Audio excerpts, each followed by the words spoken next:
Hello students, this is Dr. K.K. Bist from Department of Chemistry, RCU Government PG College, Uttarkashi. In this video, I will introduce you with the concept of spectroscopy. This lecture will be useful for PSC 6th SEM students of HNB Garhwal University and associated colleges. So let us start.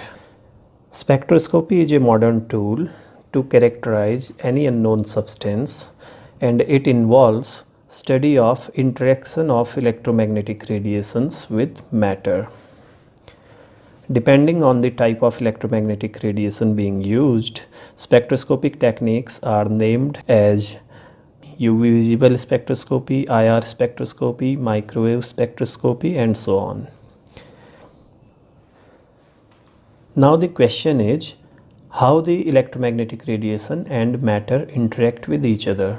To answer this question, let us focus on some properties of electromagnetic radiations. Electromagnetic radiation is oscillating electromagnetic wave comprising of packets of energy called photon or quanta. Energy of electromagnetic radiation is defined by equation E equals to h nu, which is further equals to hc upon lambda, where h is Planck's constant, nu is frequency of the radiation, c is speed of light in vacuum, and lambda is the wavelength of radiation.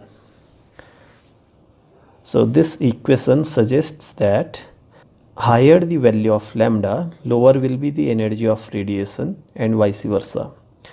Or we can say higher the value of frequency nu, higher will be the energy of radiation. In fact, we have a broad spectrum of electromagnetic radiations, of which visible radiation or visible light is a very small section. In this scheme, different electromagnetic radiations are placed in their decreasing order of energy from left to right. For our reference, let us note here that wavelength of visible radiation is approximately 400 to 800 nanometer. Wavelength for infrared radiation ranges from 2.5 micrometer to 25 micrometer. That for microwave and radio waves are of the order of millimeter and meters respectively. Wavelength of ultraviolet is smaller than 400 nanometer, and that for X-rays is of the order of angstrom. Since we have to study UV visible and IR spectroscopy, we will be focusing on that part only. Let us also put the conversion factors for different units mentioned here. 1 millimeter is equal to 10 raised to power minus 3 meter, 1 micrometer is equals to 10 raised to power minus 6 meter, 1 nanometer is 10 raised to power minus 9 meter, and 1 angstrom is equals to 10 raised to power minus 10 meters. So now it is clear that the photons of a given wavelength of a particular electromagnetic radiation carry discrete amount of energy defined by the equation E equals to h nu. Now let us come back to the question, what happens when the matter and electromagnetic radiation interact? In fact, there are many possibilities. Radiation which is striking on a matter may get absorbed, it may get reflected, it may get transmitted, or it may get scattered, and sometimes a different radiation of different wavelength may get emitted. So many possibilities are there, but the spectroscopic techniques that we need to study in our curriculum are originated from the phenomena of absorption. So we will be focusing on this aspect of interaction only. Now, before going further, let us understand matter comprises of molecules or atoms or ions. In order to interact with electromagnetic radiation, these molecules, atoms or ions must possess non-degenerate energy states. Non-degenerate means two or more energy states or levels are having unequal energies. Molecules generally have non-degenerate electronic, vibrational and rotational energy levels, which are also defined as quantized energy levels.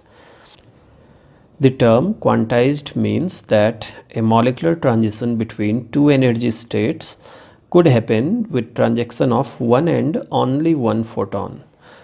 Suppose this energy gap here is of 10 kilocalorie, then we require one photon of exact 10 kilocalorie energy to exercise or to excite this molecule from this lower level to this higher level. It won't accept a sum of two electrons of 5 kilocalorie each or any other such arithmetical combinations. Now that we know that energy states of molecules are quantized and the fact that electromagnetic radiation is also quantized, we can choose a suitable wavelength of an electromagnetic radiation to get a molecule excited.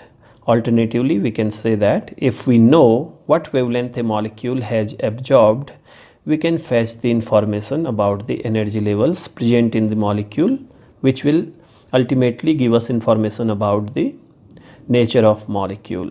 It will help us to characterize it or to identify it. So, for a given molecule, energy gap of electronic, vibrational and rotational levels follow following relation. Energy gap of electronic levels is higher than the energy gap of vibrational levels, which is further higher than the energy gap of rotational levels. So, energy required for electronic transitions is highest one among all three, then the energy required for vibrational transitions, and then the energy required for rotational transitions. Energy required for electronic transitions is equivalent to energies of UV and visible radiations. Hence, electronic transitions can be effected by UV visible radiation. So, if we supply a sample or a molecule with some UV visible radiation, a suitable electronic transition may take place in that molecule. Similarly, IR and microwave offer suitable energies for vibrational and rotational transitions to occur.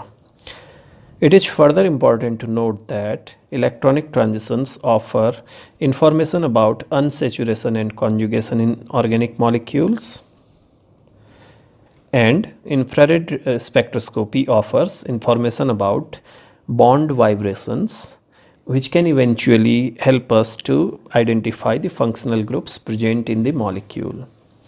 So, we will be discussing details of electronic spectroscopy, that is UV visible spectroscopy, and the IR spectroscopy, which is the part of vibrational spectroscopy, in the subsequent lectures. Thank you for your attention.